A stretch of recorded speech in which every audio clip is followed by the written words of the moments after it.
signs he had performed by healing those who were ill.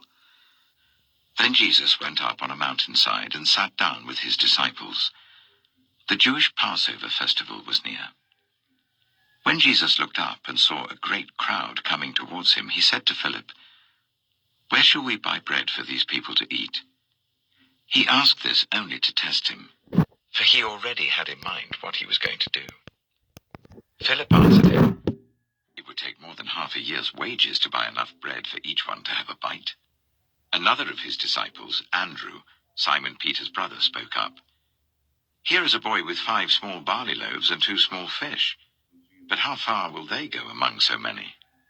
Jesus said, "Make the people sit down." There was plenty of grass in that place, and they sat down. About 5,000 men were there.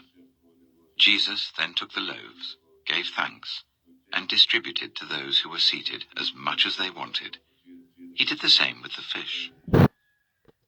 When they had all had enough to eat, he said to his disciples, "Gather the pieces that are left over, let nothing be wasted." So they gathered them and filled 12 baskets with the pieces of the 5 barley loaves left over by those who had eaten. After the people saw the sign Jesus performed, they began to say, "Surely this is the prophet who is to come into the world."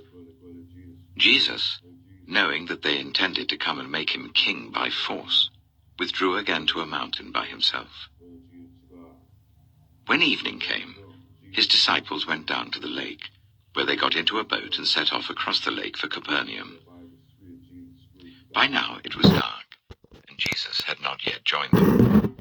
A strong wind was blowing, and the waters grew rough. When they had rowed about 3 or 4 miles, they saw Jesus approaching the boat, walking on the water, and they were frightened. But he said to them, "It is I, don't be afraid." Then they were willing to take him into the boat, and immediately the boat reached the shore where they were heading. The next day, the crowd that had stayed on the opposite shore of the lake realized that only one boat had been there, and that Jesus had not entered it with his disciples, but that they had gone away alone. Then some boats from Tiberias landed near the place where the people had eaten the bread after the Lord had given thanks. Once the crowd realized that neither Jesus nor his disciples were there, they got into the boats and went to Capernaum in search of Jesus. When they found him on the other side of the lake, they asked him, "Rabbi, when did you get here?" Jesus answered, "Very truly I tell you, you are looking for me not because you saw the signs I performed, but because you ate the loaves and had your fill. Do not work for food that spoils, but for food that endures to eternal life, which the Son of Man will give you. For on him God the Father has placed his seal of approval." Then they asked him, "What must we do to do the works God requires?" Jesus answered, "The work of God is this, to believe in the one he has sent." So they asked him, "What sign then will you give that we may see it and believe you? What will you do?" "Our ancestors ate the manna in the wilderness. As it is written, he gave them bread from heaven to eat." Jesus said to them, "Very truly I tell you, it is not Moses who has given you the bread from heaven, but it is my Father who gives you the true bread from heaven. For the bread of God is the bread that comes down from heaven and gives life to the world." "Sir," they said, "always give us this bread." Then Jesus declared, "I am the bread of life. Whoever comes to me will never go hungry, and whoever believes in me will never be thirsty. But as I told you, you have seen me, and still you do not believe. All those the Father gives me will come to me, and whoever comes to me I will never drive away. For I have come down from heaven not to do my will, but to do the will of him who sent me. And this is the will of him who sent me, that I shall lose none of all those he has given me, but raise them up at the last day. For my Father's will is that everyone who looks to the Son and believes in him shall have eternal life, and I will raise them up at the last day." At this, the Jews there began to grumble about him because he said, "I am the bread that came down from heaven." They said, "Is not this Jesus, the son of Joseph, whose father and mother we know? How can he now say, 'I came down from heaven'?" "Stop grumbling among yourselves," Jesus answered. "No one can come to me unless the Father who sent me draws them, and I will raise them up at the last day. It is written in the prophets, 'They will all be taught by God.'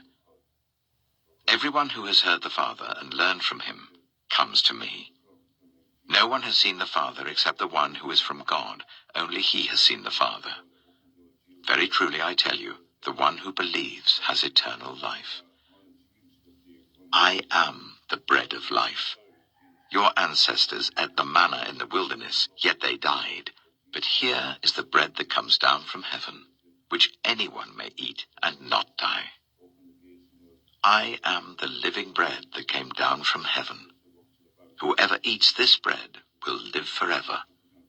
This bread is my flesh, which I will give for the life of the world." Then the Jews began to argue sharply among themselves, "How can this man give us his flesh to eat?" Jesus said to them, "Very truly I tell you, unless you eat the flesh of the Son of Man and drink his blood, you have no life in you. Whoever eats my flesh and drinks my blood has eternal life, and I will raise them up at the last day. For my flesh is real food, and my blood is real drink. Whoever eats my flesh and drinks my blood remains in me, and I in them. Just as the living Father sent me, and I live because of the Father, so the one who feeds on me will live because of me. This is the bread that came down from heaven. Your ancestors ate manna and died, but whoever feeds on this bread will live forever." He said this while teaching in the synagogue in Capernaum. On hearing it, many of his disciples said, "This is a hard teaching. Who can accept it?" Aware that his disciples were grumbling about this, Jesus said to them, "Does this offend you? Then what if you see the Son of Man ascend to where he was before? The Spirit gives life, the flesh counts for nothing. The words I have spoken to you, they are full of the Spirit and life.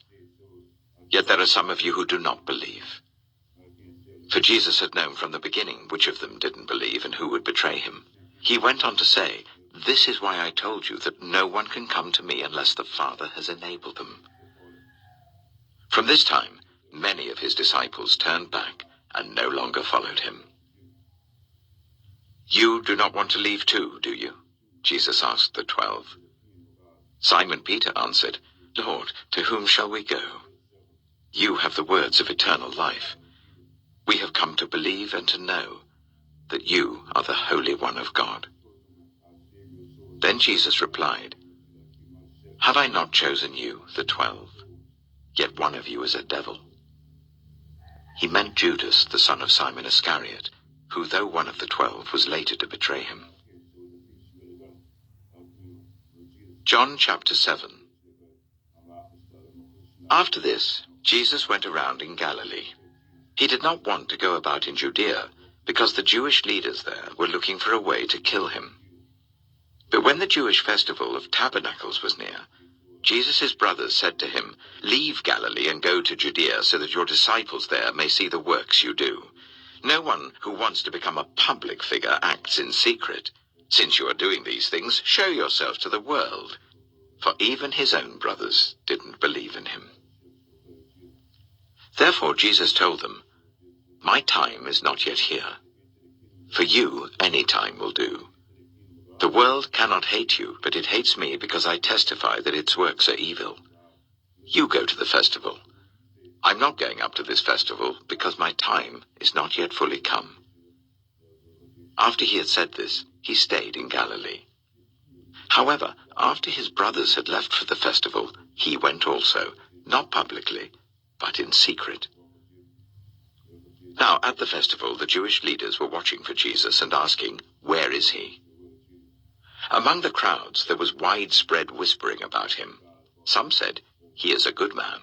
Others replied, "No, he deceives the people." But no one would say anything publicly about him for fear of the leaders.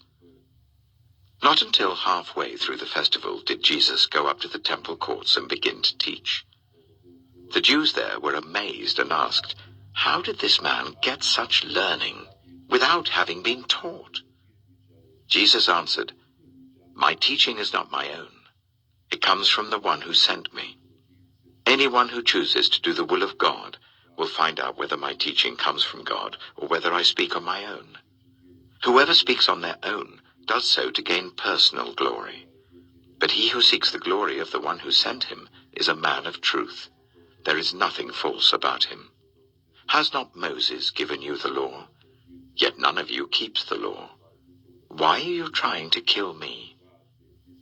"You are demon-possessed," the crowd answered. "Who is trying to kill you?" Jesus said to them, "I did one miracle, and you are all